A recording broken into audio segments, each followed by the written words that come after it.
So, this one's gonna be about something really fucking amazing. It is gonna be about what's the world gonna look like in 50 years, which is definitely one of the questions that I'm asking myself really often, and I'm also really interested in, and therefore it is gonna be a really good episode. I at least hope, quite. And I need my blankets. I need my anti-echo blankets. And maybe I do just need one. Like, it is always something that I'm thinking about. It is always something that I'm experimenting with. And I kind of feel like that I only need one, you know? Maybe just because it is a little bit easier for me. Maybe it's just because a little bit more, like, nicer for me or something. I'm not quite sure. But let's actually still just take both of them, because I kind of feel like that it's making things better. I don't actually know why, and I don't actually know if it is actually the case, but I kind of feel like it. So this one's going to be about what the world is going to look like in 50 years. I found a pretty great article, and a bunch of articles probably. I haven't had a look at the answers, but I'm just having a look at some questions, and I'm going to pick the most interesting questions, and then we're going to go through the answers. And it's going to be interesting. And if you're searching for the link to the podcast, the link to my Instagram, or whatever it might be, all the links should be down in the description. So please check them out if you want to. And if you're searching for something that's not in the description or in the show notes, if you're on a podcast, then please hit me up on social media or just write me an email. But social media is probably going to be better. And then I'm going to send the links to you and or the certain information you're looking for, but you weren't able to find. But yeah.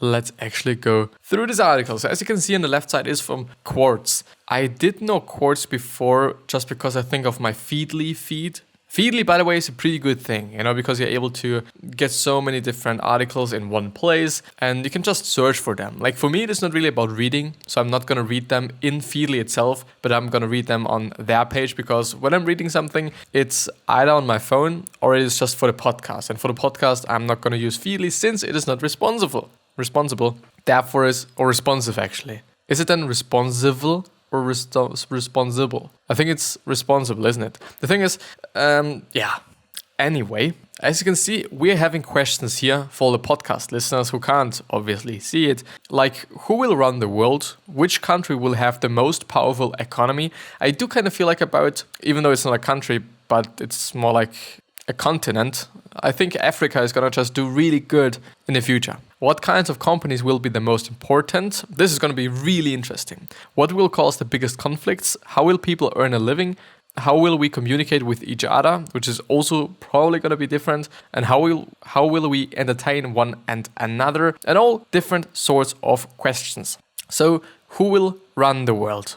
Tansina Vega says woman. Cecilia Richards says woman and people who support gender equality. And then there's actually also, like a lot of people say it's going to be woman or women, actually then. It's our choice, either big agribusinesses or organic farmers. Now it is the time to choose. As Michael Pollan has reminded us, we vote with our forks 3 times a day. There's a powerful voice to advocate for the kind of food economy we want for the future, which is from Van Barber. Another one regarding money, definitely China. They have an ongoing 100-year plan for social and economical development, so they have been preparing to do it for a long time. They are already present all over the world infrastructurally, and there are very few people in the world who don't owe them money. Culturally, it is shifting. Hollywood doesn't have the hegemony it once did, so it's looking to other continents now, using the PR of increasing diversity. We should also keep an eye on Bollywood and Nollywood. I don't actually know what Nollywood is. Again, something that I'm learning as well. The quality of those films is stellar and ever increasing, and the narrative more gripping and delightful by the day. In general, Africa and Asia are making real cultural moves across sectors, genres and media, and that is thrilling to watch and be part of. And I think this question is also gonna be part of the question about how we're gonna entertain ourselves and all those things. I have to change it up because the cable is bothering me a little tiny bit. Woman, as Hang Hyang says, woman again.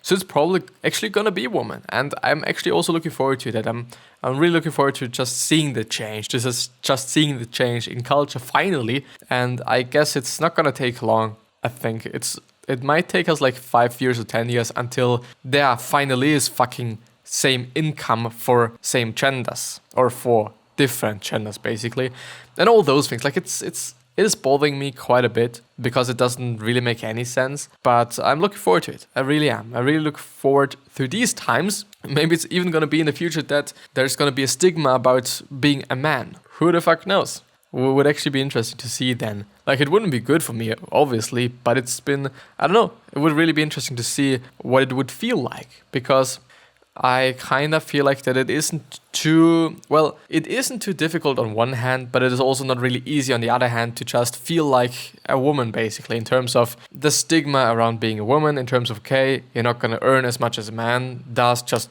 for no fucking reason, and all those things. Even though I really kind of feel like that it also depends on what company you're working in. Because I don't know, like there's probably going to be some companies where women are just earning as much as men do, even though you don't basically have to because of just law and all those things. But I don't know. I have a funny feeling that there are certain companies that are still doing that. I kind of feel about that when I'm thinking about VaynerMedia, for example, like Gary Vaynerchuk and whomever he's hiring. I kind of feel like that he's quite open about that in terms of open-minded. But let's actually have a look at the next question. And the next question is, which country will have the most powerful economy? The US, without question, because of its ability to attract and supercharge the world's top talent. I'm not quite sure about that. You know, as for example, Tenzin Vega as well says, it's going to be China. Because I also think so. I think that China is going to just really take a leap and make a leap or do a leap or whatever. And I think it's going to really increase its economical power and also its power in general in terms of the world and political wise and all those things. The country that harnesses the potential of women where workplaces treat pregnancy, family leave and affordable childcare as essential to the well-being of the workforce and the growth of the company. We need to shift from our obsession with power to focus instead on who will have the healthiest, happiest and most sustainable economy. Finland topped the 2019 World Happiness Report. Perhaps we should take a page from their book. Probably, you know, because I don't know, like studies just still say something, don't they? The EU, as people also say, will have free societies, as Frank Miller says. And the 200 years of Western economic dominance in the 19th and 20th century will be seen as a short-lived historical anomaly. The early years of industrial revolution dwarfed by later growth and change. The economic center of gravity of the world will shift back and go even further east and south, as I've been stating before. It's going to be, I think, Africa and Asia as continents, I'd say. The economic center of gravity of the world will shift back and go even further east and south. A demographic destiny, insurgent entrepreneurship, plus multi-decade investments in technology will place China and India once again as the largest national economies by some distance. For the same reason, challenger economies like Nigeria and Indonesia that are now underrated will loom large globally as immense engines of economic innovation and progress. Most nations, however, will be dwarfed by networks and corporate economic entails and so on and so on and so on. I'm not gonna always read the whole once because I'm not such a great reader. And I'm seeing it right now as well, like I am just really not a great reader. And it sometimes even hurts me as well to just see like that I'm such a bad reader, but it is what it is. Like, and as you can see on the very top of the page, there are also just 4 categories. The first one is editors picks, then experts, questions and themselves, or themes, I'm sorry. What's about themes? Oh, I see. It is like sorted in such a way. And then we have experts, what they say. And then we have editors' picks for the questions. But let's actually go through the questions. What kinds of companies will be the most important? Tech companies, green economy and healthcare. Companies that take leadership on the moral issues of our time like climate change, immigration reform, racial justice and the right of pregnant people to make their own decisions. Those that create solution to our greatest sustainability challenges, improving the quality of life of our people and the health of our environment. Companies that are beholden not just to shareholders, but to their communities, the environment and their values. I'm not quite sure about the whole fact with environment and being just having a company that is like not hurting the whole planet just every single second it is running. Basically, I'm really not quite sure about that because there's still just a lot of people that really don't give a fuck about that. And so I don't know. Like, of course, if there's going to be the demand, and then I think it reveals just a really important point, which is being customer centric. This is kind of the only reason why Amazon is doing so great, because it is fucking customer and consumer and audience centric. when the audience just wants something or when the customer wants something, then fucking Amazon is gonna provide that. Because they understood that it just is because of the customer. Their economic growth is just because of the fucking customer. And if the customer is happy, then of course the company is gonna grow. And that's quite it. And I do not even think that it is something just really difficult to understand. And it might be the case that there's going to be a lot of issues with shareholders and all those things in other companies that are not doing so. Because I don't know, like it is always a little bit surprising when really big companies actually listen to the people that consume their products. Whether it be Apple, whether it be the new Sonic movie that really was shit. At least that's some other people's points of view. Like, really not in my point of view. I have to say, like, I've enjoyed the fact that they wanted to try something out, something new. And I don't know, it backfired, obviously, and everything was shit and everything was shitty in the end. But they tried something out and then they solved the whole thing because they were listening to the fucking community and the audience that is consuming their product. Whether it is a movie, whether it is some voice devices, whether it is something else, listening to the community and listening to the people that are actually consuming your stuff or using your stuff, even if it is also a service, is just crucial, I think. It really is. Somebody else says, data and data analytics companies, for quite a number of years, people have been saying that data is the new oil. And I agree. In order for businesses and countries to grow and thrive, they will need to collect and analyze more data to optimize performance, which is going back to, and I'm very sorry to not showing you, which is basically going back to being consumer-centric. Because if you're just collecting a lot of data, if you're analyzing the data afterwards, it is data of your customers, basically, which leads you to understanding your customers better, which leads you to basically, not necessarily, because it still depends on your execution on the data that you're actually having. But if you have the data, you basically could just do whatever the fucking customer wants. Because you understand him or her, you understand the target audience, you understand this group of people, what they like to have, what they don't like to have, what their values are, what their demographics are, what their psychographics are, and all those things. But as I said, it really comes up to how you're executing on that. If you're executing very poorly on that, then of course the reward is not going to be as big as when you would be executing on it just on a really, really, really great and maybe even high level. Then renewable energy. The earth is deteriorating at an alarming rate. A major cause of deteriorating is human consumption. We need to improve and further develop renewable sources of income and food. Innovation will be needed to create more food solutions that provide adequate nutrients. I really am not quite sure about that. I really don't think that it is about nutrients. Like in the end, it's just going to be in the end, it is just actually going to be some products or some things, some food, basically, that is like, I don't know, like it is synthetically kind of prepared so that you actually can just consume more nutrients than normally, but actually just consuming a paprika fucking day will do it for your vitamin C, for example, and all those things. Like, I think the problem is most often that and I don't actually know why it is so big today. That's what she said. No, the thing is, eating healthy isn't really that easy. Well, it's not easy, but it is really simple. Of course, I can understand why such a lot of people are not consuming just really a lot of healthy shit all day fucking long. Because the unhealthy shit just tastes fucking good. And just guess why it's tasting fucking good. Just because they want you to fucking consume that. But on the other hand, it is like, I don't know, like there's such a lot of tasty things that are just also really, really, really healthy as well. Let's say fruits in general. I do think that the majority of the people on the planet just really enjoy fruits.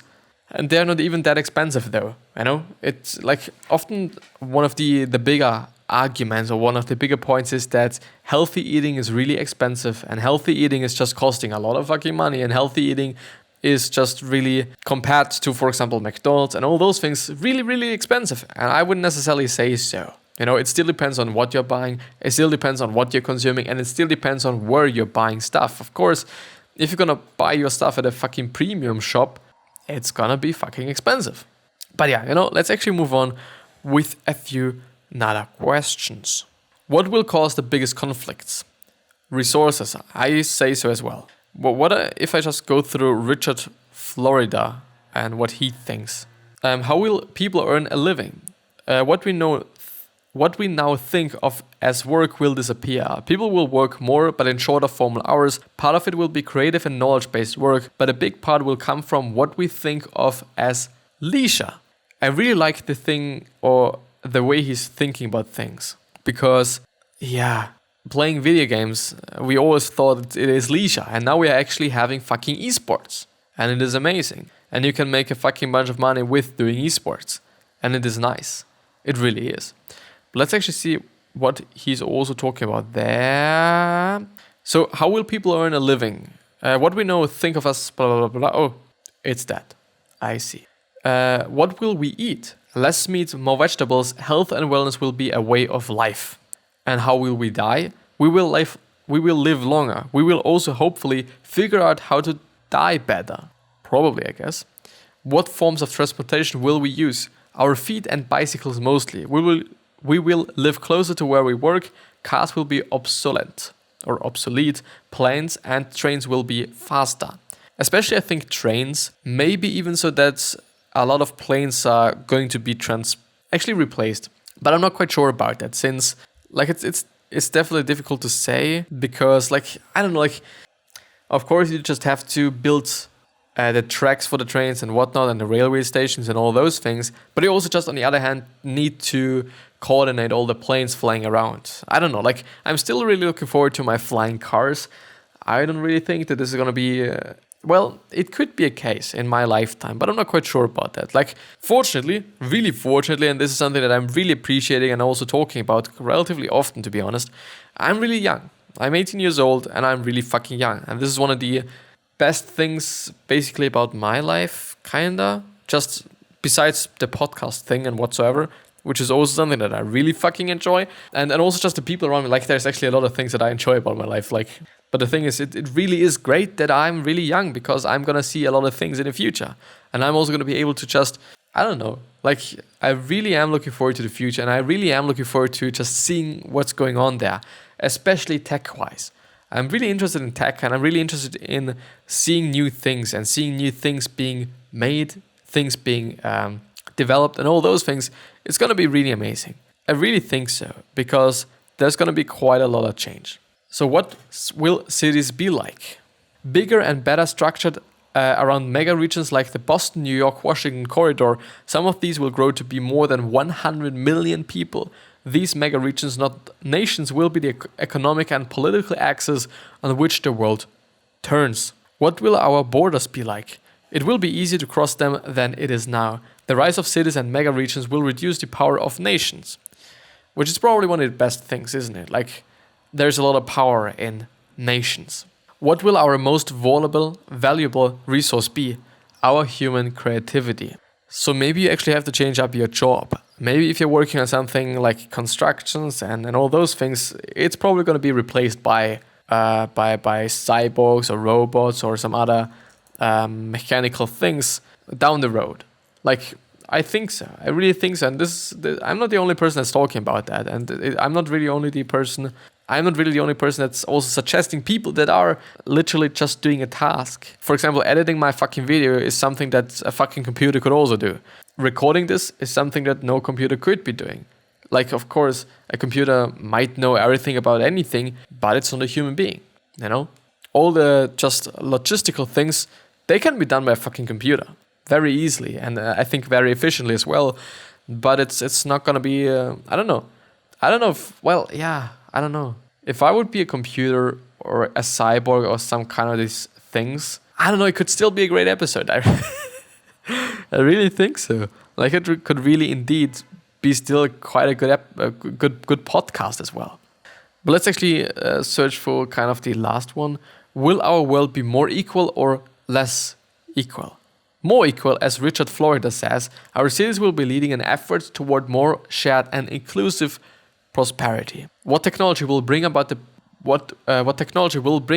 biggest change in society?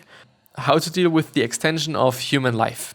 And that's going to be really interesting. You know, that's going to be really something I'm also looking forward to. You know, it's just going to be amazing. It's just going to be a pretty nice thing. But I guess this is just going to be the end of the episode. I wish you the best health, of happiness, and also success. And I also hope that you're going to remind yourself and you're going to be remembered, which basically means your legacy, which basically means being a nice person and then also being remembered as a nice person. I'm having 3 other questions for you, which are: why are you here? What are you trying to change? And what is bothering you the most?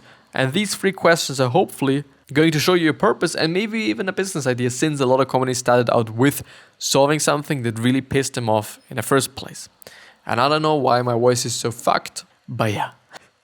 I'm gonna see you the next time, I at least hope. And thanks a lot for watching and or listening or whatever. I really do appreciate that. I see you.